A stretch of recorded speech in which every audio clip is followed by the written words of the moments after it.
Hi guys, it's Nick. Welcome back to my channel. Today we are talking about interior design for rentals, specifically looking at rental apartments. This is a topic that is near and dear to me because for the last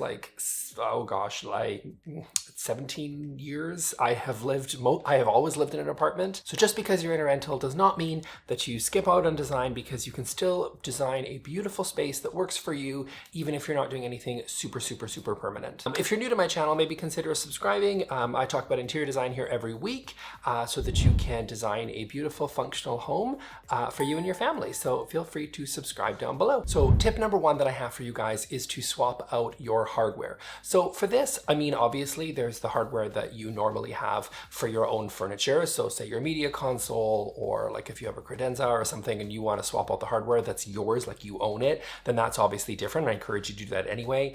But I also think that if you're in a rental and your landlord will allow it, then, you know, if you're going to swap out maybe some bathroom fixtures, you can swap out kitchen fixtures or door hardware for some of your cabinets, even in your kitchen, maybe some things that are really low maintenance. So don't assume that just because you're moving into a rental that you're stuck with the crappy hardware that is given to you. You can always swap it out. Don't forget though, always keep the old one, because I mean, you're not leaving that for the landlord. This isn't their upgrade. This is your upgrade. So you take it, you swap it out, you keep the old one somewhere, chuck it until you're going to need it. Then when you move out, swap it back again, and then they can keep that old, you know, crappy chrome one, and you can take your beautiful hardware with you. And of course, by the way, I have to do my own shameless plug. I own a company called OllieNickel.com. We actually ship faucets and bathroom accessories directly to you. So check us out, links in the description. Anyway, that's my shameless plug, but on to more tips. Tip number two, you guys, is use of area rugs. So sometimes when I've moved into rentals, I have had less than stellar flooring, and honestly you're kind of stuck with that flooring. There's not a whole lot you can do with it. That's not something you can swap out yourself, and no amount of stickers or decals is going to save you, but you can cover it up. So I do think if you have really that low pile carpet that you can just very easily put an area rug over, or if you have hardwood or laminate, even better. You can always make it your own. So whether you maybe want to decorate more in a boho style or something Scandinavian, we've got awesome area rugs that are out here. I found a couple that are here on Wayfair. These are super awesome. These are really great to use, and they're not that expensive. And again, you can get them shipped directly to you, and then you just have them in your house. You can take them with you at the end, but you're sort of covering up some of those really crappy laminate that your landlord might not feel like getting rid of quite yet. Third option for you is to swap out lighting fixtures. So lighting fixtures to me are a great way to make a focal point in your home, because they light up right in the center of the room. And honestly, there are some amazing lighting fixtures out there. So again, I'm going to link a couple here that are from Wayfair, and I'm also going to post the links in the description down below, by the way, for all of this stuff that I talk about in this video.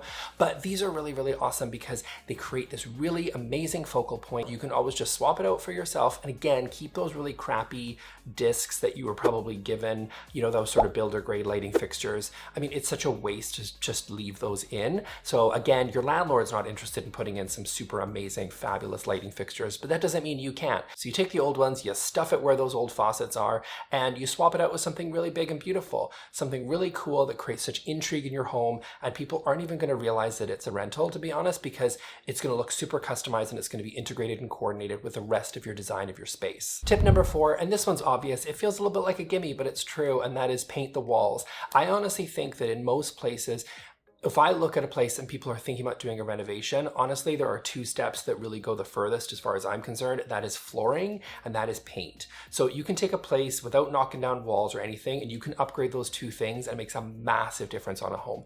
With a rental, you're kind of stuck with the flooring, see the area rugs from earlier, as I mentioned, but with paint, you totally can. So you can choose to paint a feature wall if you like, or you can choose to go bold, do something really crazy. Again, the darker the color, the more difficult it is going to be to paint over at the end. So again, I'm making the assumption that when you leave, you're going to have to paint everything back. But this is something I wish I had done years ago. I lived in a rental, you guys, where the office wall had a, I'm going to call it baby poop green wall color. And I'm like, why didn't I just paint over that?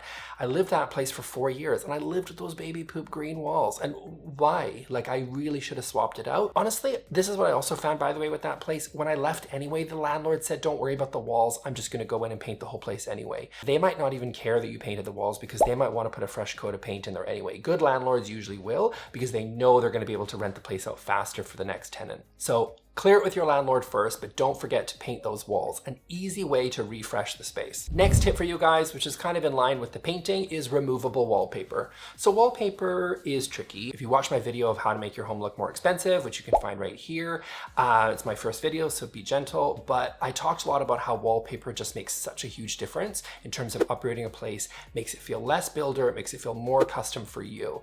But the thing is with a rental is it's kind of difficult to do wallpaper, but removable wallpaper is a great way to go because honestly at the end you just stick it on kind of like a giant sticker, and then at the end you just take it off. It's really not that difficult. It's super rental friendly, and I highly encourage you to make your space a little bit more custom, just feel a little bit more your own with removable wallpaper. And honestly, they have come a long way in the last like 10 to 15 years or so. So again, I'll link some in the description below, but they are really, really super cool. Another tip for you guys is gallery walls. Gallery walls I feel like are super popular right now. They have been for several years. And here's what I love about them. I mean, in addition to putting on a really big piece of art on the wall, which I think also looks really cool, what I like is that it sort of covers up those plain white walls that you oftentimes see in rentals. So you can see like behind me, I've put on some panel molding. I was able to do that because I own the place. Not easy to necessarily do that when you're in a rental, but a gallery wall is a great way to add intrigue, create a focal point, kind of express your personality. And again, at the end, you just take it with you on the way out.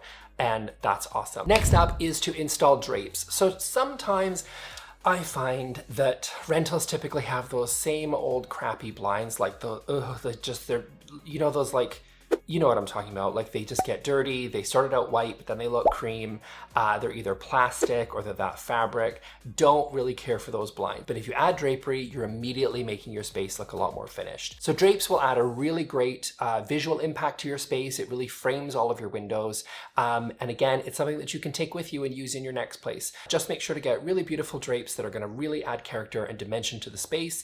And then you should be good to go. The last one for you guys is to use your walls for storage. So in my experience, having lived again in apartments for like 17 years or so, like storage gets to be pretty tight. And so I always think one of the best tips I have for anybody in an apartment is to use your walls for storage. So sometimes, again, I want to kind of eliminate this whole bare white wall in rental thing, because most of the rentals that I've had, you just end up being really scared to put stuff on the wall, and you feel like you lose the opportunity to really customize and make those walls your own, and they just look really bare and bland. So why not use them for storage? You can add so much personality by just adding custom storage units. So in my top 10 IKEA products for apartments video, I recommended the Besta cabinets, but I mean, you can find great ones on Wayfair, on West Elm, on CB2, all over the place. But it's a really great way to add storage and add something a little bit more intriguing, a little bit more special, a little bit more that reflects your personality by putting things on your wall. So that's it for me, you guys. Those are my tips for interior design for rentals.